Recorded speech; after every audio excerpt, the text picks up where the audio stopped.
player will.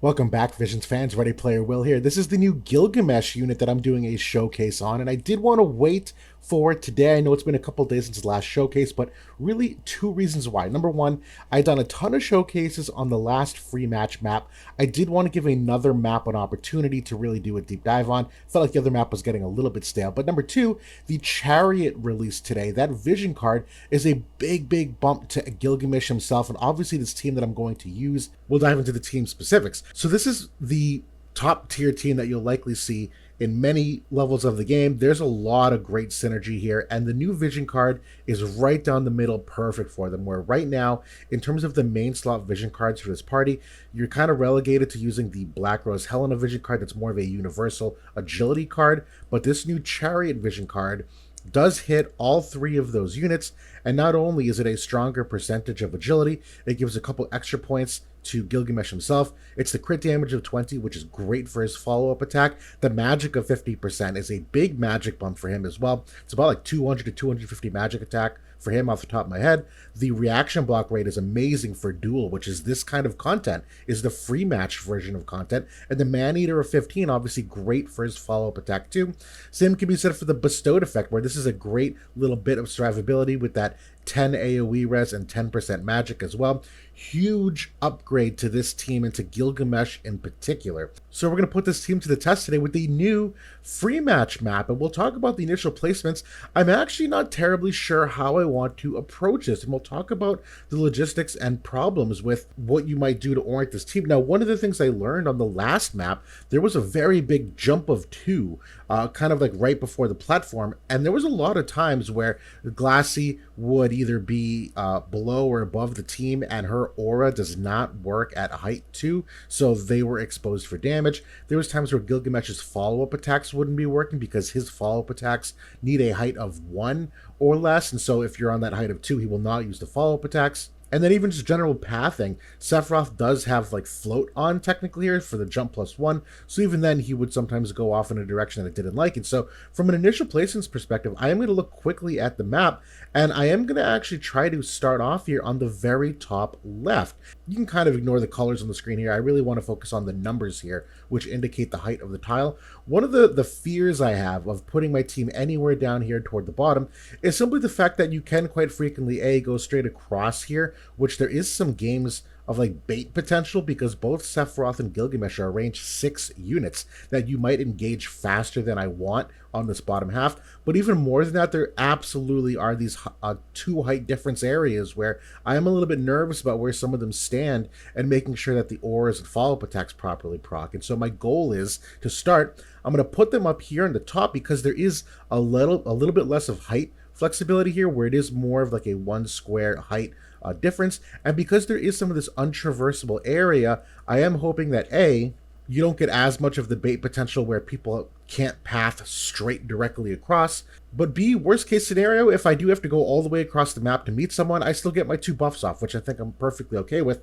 That's obviously a good thing for this team. And so my fastest, I do want to be Gilgamesh, and he's coming in at 131. The reason why is I do want him to give the AoE wide res to all the party. Although I do like Sephiroth's remove haste on hit to the party as well, I'm perfectly comfortable with him just giving it to Glaciella, who is a frontline unit who will liberally be applying that haste removal as well. So he will move second. Gilgamesh will move to buff both of them. Sephiroth will move back a square to buff Glassy here, and at that point, Glassy can choose her direction and go wherever she wants. And at that point, it's all self-buff, so hopefully they just move in the right direction. So that's the general plan. We're going to see if it ends up working out. I'm going to be super cognizant of 2 things. Number 1, do I get baited and how often? And bait, again, just means do I attack earlier than I want and before I get the buffs off? And do I overextend in doing so in terms of outpacing where Glaciella is? And B, I'm going to look at the height variations where am I getting boned at all by any of the heights? So this is the free match 10 times week, and Veritas of the Fire was released this week, so I'm hoping that there is a little bit more activity in the free match than compared to normal. But we also have a class match, and here we go. We actually do have one today. This is Zev immediately, so this looks to be a very hyper-evade team. I am very fortunate that Summer Glassy's aura does offer 40% accuracy. Obviously, Sephiroth and Glassy and Gilgamesh all have guaranteed hits, so I'm not terribly afraid of hitting this Lucio. It's really just going to come down to turn order, where Bradley with his CT up cannot be understated here. So you'll see Gilgamesh moving first. Fortunately, it looks like my team is faster overall, and I do like this movement here. Sephiroth kind of circles around to buff Glassy on the side. It looks like he is using initial placements. Maybe not. No, I'm sorry, he's not. Those are the default placements. And so it looks like Bradley's the fastest moving straight forward here. Then we get the teammate buff here from Ash and King Mont. He'll move to Lucio. Lucio then will likely use his barrier and self-buff. I am a little concerned that Lucio's the slowest on the field. That is slightly irregular and probably hurts his evasion level overall. They're using the Veritas of the Wind TMR, so fortunately my team isn't necessarily affected a ton by that. Sephiroth's got good enough AP management. Oh, the TMR is on. I want the TMR off. Guys, that's a big L for me. Always check your toggles. I do not want him using that TMR, so I got to turn that toggle off for these free matches. I did have it on for class match and Guild War. So Bradley's going to start the fight here already in range. I at least got the second buff off for Sephiroth. This is a great buff for Ash and King Mont. He's going to get a ton of AP from this by the time he actually gets in range to attack. Lucio, there's the physical shield, and moving forward here. Glassy, I think, should still get her Honeycomb barrier off, which is the new Gilgamesh TMR. I love this buff for her, where Honeycomb is not dispellable at this time, and she really doesn't have a lot of other survivability tools in the kit. Overall, I'm pretty happy with this damage I'm taking. That AoE wide res really coming in clutch here. Unerring Scourgebreaker brings him to courage. He does get the CT up, but I'm pretty sure Sephiroth's going to come in here and just dink him on the forehead. Oh, he's going to curse. I don't know if he can get all three of them. It at least gets the duo there on the right, which missed, but at least lands the curse. I'm okay with that. Fortunately, it doesn't look like Bradley's getting another turn yet before he can go again. So I just want to kill Bradley. That's going to be a game changer if I can, just to prevent those chains from accumulating. Mortal Draw removes the re-raise. That's a big loss for Sephiroth here, but I am getting some favorable turn order. Sure hit. Then coming in. Stop is not applicable in this match at the moment, though, so it's really more of just like an AoE guaranteed hit damage, which I'm okay with. Yeah, it stinks to lose out on the stop, but I'm not going to bench a Glass just because I can't stop my enemies. Ton of damage there. One shots the Lucio. That's kind of the new normal for him. That's kind of why he's phased out, because he just can't live through these guaranteed hits because he's got no nullify sure hit. And there's the courage move from Sephiroth to end it rather quickly. So that was a very, very good fight. Honestly, I'm very happy with the spacing, the turn order, the height problems, all of those things. I just need to make sure I take off that buff, TMR buff on Gilgamesh, because I need him to get his follow-up attack on. So we're going to go in here and turn off that TMR toggle, and per usual, one of our requests for Gumi forever is to make this game mode specific, like all the rest of the other buffs are. Absolutely kills me that you have to constantly remember to toggle that on or off depending upon the content you're doing and whether or not you turn it off in time for Guild War lock. It absolutely kills me that toggle's not by game mode yet. So we have another one here. Rank 191 opponent, King Mont. Looks to be a decent magic stat there. So 3,600 attack and 3,400 or 2,400 magic, whatever it was. It's a Gilgamesh team, and they're using Baelo as a unit. This is Baelo's gotten a little bit of a resurgence as of late because not only of class match with the cost restrictions, but the Guild War supremacy with the cost restrictions. I'm a little surprised he's being used in free match at the moment, where free match does not have any of those restrictions. Baelo's a really, really exceptional low cost unit, but once you open up the costs, Baelo's not nearly as good. And particularly in this instance, if you're going to use Baelo, it really should be the stereotypical, like, put the bow tie on him and put him off on the side of the map for some like weird hate things as a low agility unit. We saw that used really well by XBR Black in the PvP tournament. That's not the case here. Interesting TMR or ability usage there by Baelo. I would have thought it'd be something more like the Veritas of the Wind TMR maybe, or a zombie mask for the... Oh, he's already got erased, I'm sorry. But regardless, I'm getting a lot of good buffs off here. No bait problems. My team is grouped up really smartly. King Mont's going to get his very important second buff here, which is that very valuable AP restoring the courage. I get the honeycomb barrier up here. Gilgamesh He's probably in range of Baelo. Yeah. So gets the double hit. Doesn't really do much, to be honest. That's really not a benefit to him. If anything, it's worse just because it's kind of like a waste of AP at the moment. But Baelo's getting the hate up, so he's going to be, unless I dispel anything from him, he's going to be attacking for a while. I get a very valuable haste up here, which I don't think they really have anything that can dispel that haste off the top of my head. That's a really great AoE from Gilgamesh to seal courage on Sephiroth in particular. That's very valuable. The HP barrier is still coming in very clutch for Gilgamesh. Takes no damage from that, which also means that his Gilgamesh will not follow up on any attacks. If you do 0 damage to an enemy, the follow-up attacks will not proc. Same as if you miss an enemy, Gilgamesh will not do any follow-up damage. So this is a great, great timed slaughter limit break here. It's going to absolutely, A, dispel the haste on Baelo. B, it's going to kill his ability to re-raise. Mont is not going to get his heal back below 50%. Gilgamesh here, hopefully, really clutch double hit here. He did not follow-up attack on Sephiroth's limit break. I'm wondering if Mont used the AoE that dispels follow-up attacks. I kind of missed that part when I was talking, but that's a very good thing for Mont to have as counterplay, is the ability to remove follow-up attacks. That's a great X factor in this fight. So Gilgamesh is going to die here, but I'm relatively confident with the rest of the team. That's a lot of damage on the follow-up. Fortunately, not a crit hit on Sephiroth, but I do get the heal back on Glassy, so she is in great order. Mont is likely to go down very easily right here. Yep. And then even Glassy, I think she's probably going to use, yeah, sure thing. There's no opportunity to land a stop because of the map effect. Slowly chinking away at that HP barrier. This is going to be a really good limit break here, because if I land this Frostbite on Seph, which I think he will, my Sephiroth is 97 faith. It doesn't. Sephiroth must have 50% Frostbite resistance. I don't know how else he wouldn't get landed there. That's very interesting. The Gilgamesh is going to go again, though. This is very much not good. Brings... Yeah, Sephiroth... Whew, I couldn't remember if he had the re-raise or moved or not. Glassy, fortunately, is going to get... Oh, no, the Frostbite coming in very clutch there. She's not able to do enough damage. Hopefully I can do in one hit. The Courage remove. You know what? I know I got the Courage seal early. Apparently I got just enough turns there that it faded. And so my Courage seal on Sephiroth was gone. Very clutch. I'll be honest. That was going to be very risky if I could not kill Gilgamesh there. Really great fight. I'll be honest, if that Baelo was positioned differently, I might lose that fight. So this is a Sephiroth team. Slot 1. Attack stats very low.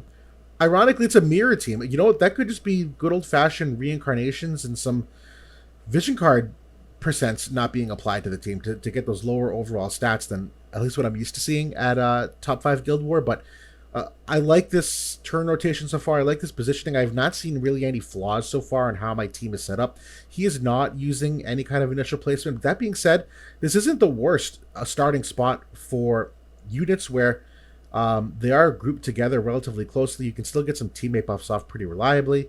It's really just a matter of spacing. Sephiroth's going to move to Glassy. Like, even though he's not using initial placements, this is still not like the worst buff rotation. I'm pretty happy. It's virtually the same as what I'm doing. So it's really just a matter of, is he in the spot of the map they want to be in? This is a great Veritas of the Wind ability, but again, versus my team, doesn't really have a ton of value. I get the Courage off, and the Courage seal moves right next to the Glassy. My Sephiroth will now use his second buff, which is the counter ability and all these nice extra buffs as he kind of takes up that rear guard position. Their Gilgamesh, I think, is going to move forward here and hit mine. I don't know if their Gilgamesh got the second buff off, which is the follow-up attack, and I don't think he did. Which, this is, talk about like bait potential. That's a unit that just got baited, where he has a very critical second buff he needs to get off. I moved in range before he could. That's technically counted as a bait. And now his Gilgamesh is running at vastly lower than optimal performance because of that. Woven Claws coming out, reduces the defense pen. Okay, on Glassy, not a big deal. I'm going to move forward here. Nice big AoE. Honestly, damage taken is pretty competitive. That's not a ton of damage, but hopefully Sephiroth can come in here. Oh, does not use the limit break. I was hoping he would. I still get a bunch of damage here from the follow-up. I think I should proc or heal. Oh, no. And then you're seeing, okay, and Glassy got baited. I'm sorry. Glassy did not get her aura buff off, so Glassy does not have a heal back active at the moment, does not have courage active. She got the Veritas TMR off, great, but nothing else active. So again, also running very much suboptimal to where she should be, where that Glassy is just gonna not give the accuracy upside, the physical damage down to teammates, not get the heal back or the courage. Oh, I almost kill her. If that's a critical hit, she dies. So that's a very clutch crit evade from her. Oh, wow, Gilgamesh, she's apparently lost her hate, that initial 5 hate anyway, and did not regenerate any of it, so I just move on to the next opponent. Sundered Sky coming in here takes her out as well, removes the haste on enemy Sephiroth, who's yet to do anything in this fight just because of the way he ended up pathing over to the side here. I'm assuming he's going to limit break, though, which this is going to be very powerful if he does. Oh, I like a nice follow-up attack. No, it's the AoE wide res removal, which does kind of make sense because everyone's got AoE wide res up, but Slaughter would have been really clutch there. Glassy gets a barrier back. This is obviously going to do great things for her survivability, where Sephiroth does not have a barrier break. That's my guaranteed hit, and takes him out. Re-raise procs, my Sephiroth, unless he reflexes, this is the fight. Yeah, it takes him out right here, and that's the end of it. Honestly, like, that's one of those areas that I would say competitive team, competitive buff rotation. The problem is A, spacing. He got baited. I didn't. Glassy and Gilgamesh not getting second buffs is debilitating to that team. And then number 2, I think it really just comes down to some of the vision card selection. Although my team is reincarnated a bit, Gilgamesh is not. Summer Glassy is, but her attack stat's not a major contributor. Sephiroth is, I think, at like 60, so he's not max, but he's up there. And if I had to guess, it's probably just, again, the vision card related where, you know, I'm running Chariot here for that attack, or for that magic percent. Bahamut as an Esper gives my Sephiroth a ton of extra attack stat. Although now that I look at this, I'm not really using any kind of big attack or magic percent buffs. We'll go for another, though. We're getting zipped. Rank 187, very competitive. 6,500 attack, Jeume slot 1. I'm guessing MonoGreatsword. I certainly hope so, because we've not seen one of those teams today. MonoGreatsword still very competitive. It does lose in a majority of instances to this team, but it's still a very competitive team. And so they're also not doing initial placements, which we'll see if it hurts them or if it ends up being okay.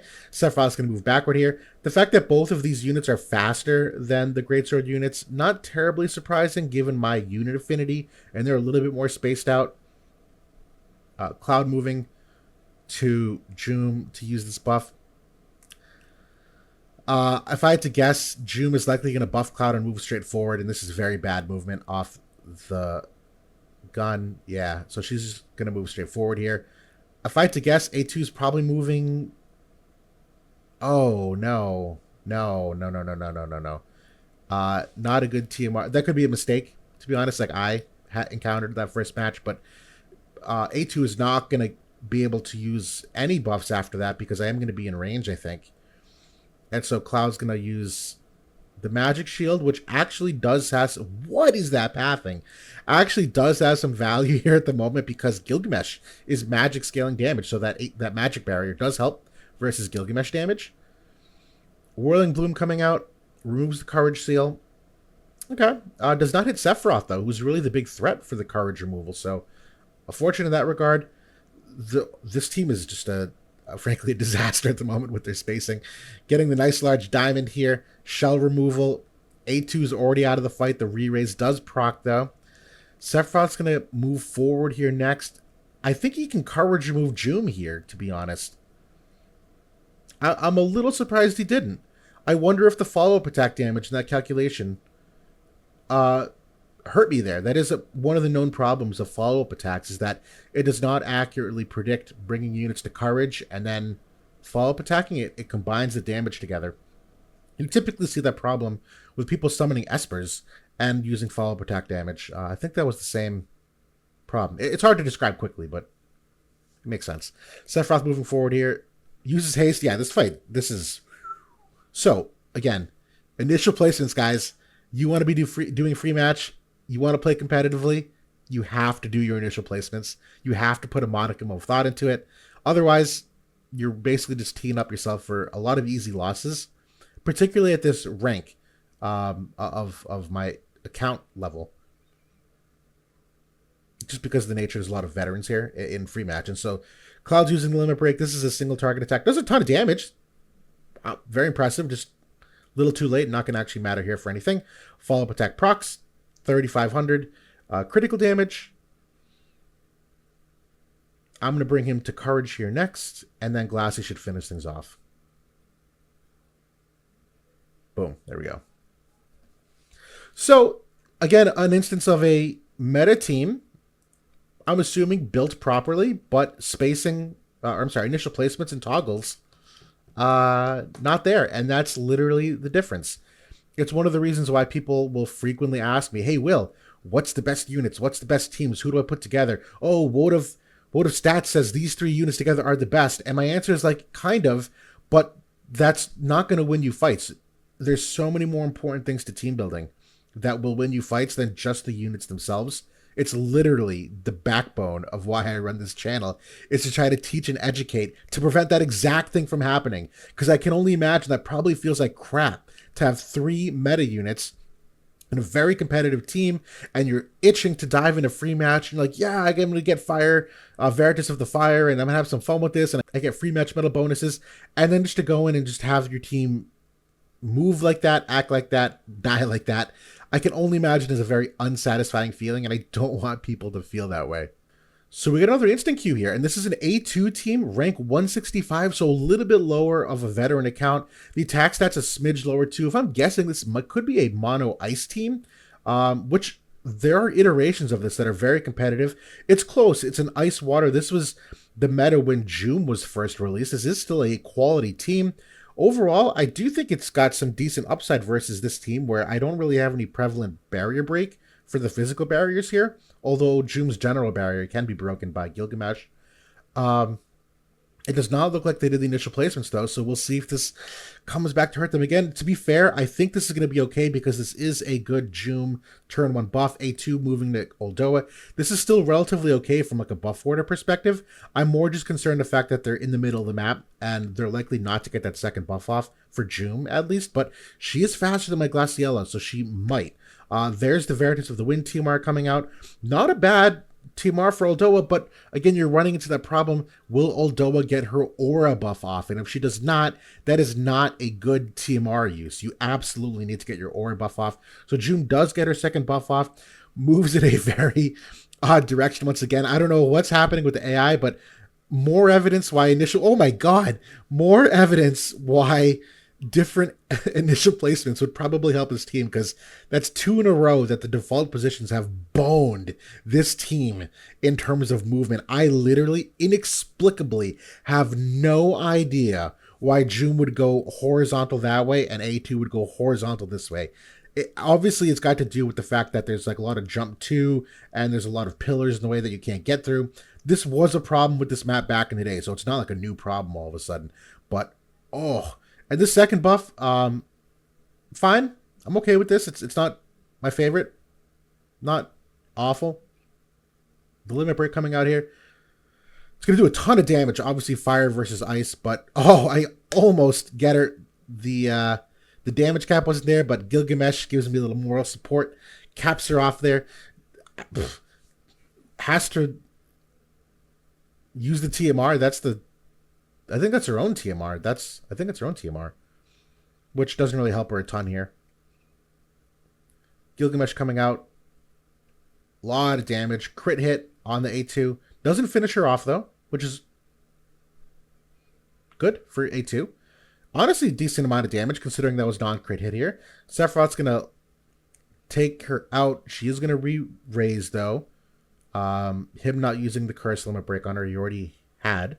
So he's just kind of doing damage. Jeume's going to come in and do Whirling Bloom. Can't even break the 7,500 HP barrier quite yet. Gilgamesh is going to finish off A2. I think he's going to proc the heal back from Jeume here. She fell below the 50%. Yeah, all these units are within height 1 of each other in the middle here. Now, not anymore. Glassy just moved to height 2. So Gilgamesh will not receive the aura benefit in this attack. It's not going to matter, I don't think. Oh, no, it does.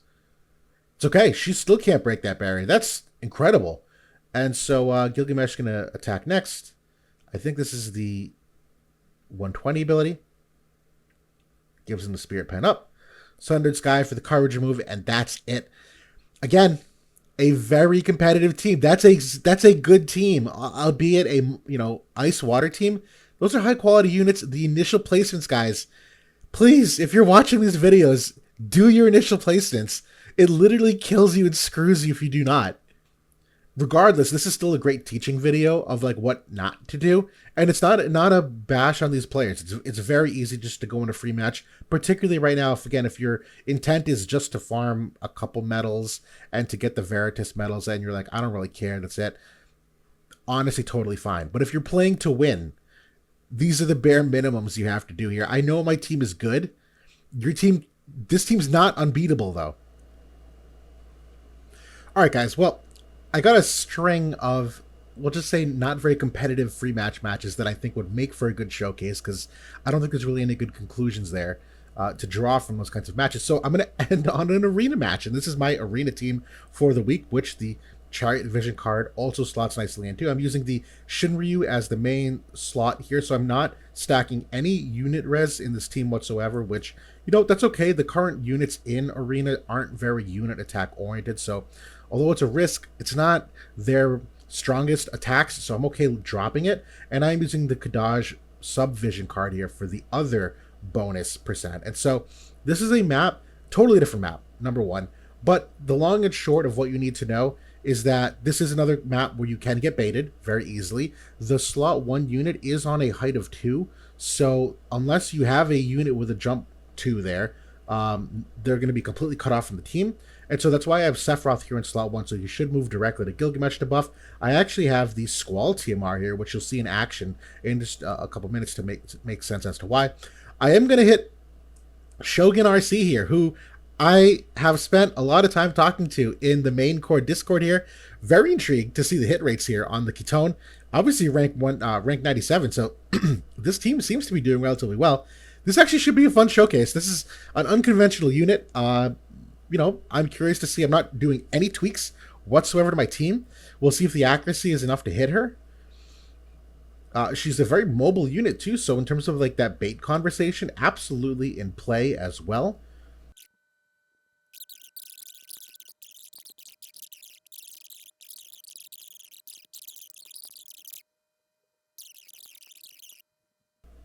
And really the upside here that I'm hoping for is that Ketone maybe gets a second buff off, which I think her 120 ability is a buff. It's a very strong one, quite frankly, which is why I don't like this TMR toggle on for him. So Sephiroth's going to move down to Gilgamesh and use that buff. Gilgamesh will then move to Glassy and use his buff. Now here's the thing. Glassy will either move straight forward or to the left, depending on where the hate is. And Sephiroth is prime at this moment to use another teammate buff, which is the Squall TMR. But he's likely to get baited, and so is a Gilgamesh here. This is, again, the benefit of a Ketone unit like this, that neither Sephiroth nor Gilgamesh will get a second hit. She's brought to courage anyway because the guaranteed hit, and likely going to just die right here. But as a sacrificial lamb, my Gilgamesh and Sephiroth do not have a second buff running at the moment. Unfortunately, I do think they still will use it because they are not in range to hit Mont or Gilgamesh, so it ends up not really mattering. So she just kind of died for no reason. I'm going to get the haste off here. So enemy Mont's going to go through the same thing. This interaction with the glass is probably going to go the same, in my opinion, where a lot of damage here. The follow-up attack's going to come in. She heals it back. Oh, maybe not. Sephiroth is going to already participate. So the limit break coming in. This is going to remove the haste on Gilgamesh. Hopefully apply curse as a 97 faith unit. Obviously, no follow-up attack potential there if it wasn't there already. Sure Thing coming in to do the damage. Kills Gilgamesh. I get a very lucky reflex there. I don't think it would have changed anything anyway. Other than maybe... No, I don't even know. But double hit misses on King Mont. His barrier is active. Taking some good damage here. The follow-up attack lands, which the follow-up attack is always calculated based off the attacker's accuracy, not the follow-up attacker's accuracy. So even if Gilgamesh is not accurate, if the person attacking is, then the follow-up attack has a much higher chance to land. So the fight's over there. That was, again, still a fun fight to watch. There's some X's and O's going on there that I think actually fit exactly with what I was talking to earlier about bait and non-bait. It ended up not mattering, but still a good learning opportunity to see firsthand. And finally got that matchup with Shogun RC that he wanted for so long. Thanks for watching, everybody. I'm going to call the showcase here. We'll talk soon, though. Hopefully this was entertaining, informative, and good luck pulling Chariot if you are. See y'all later.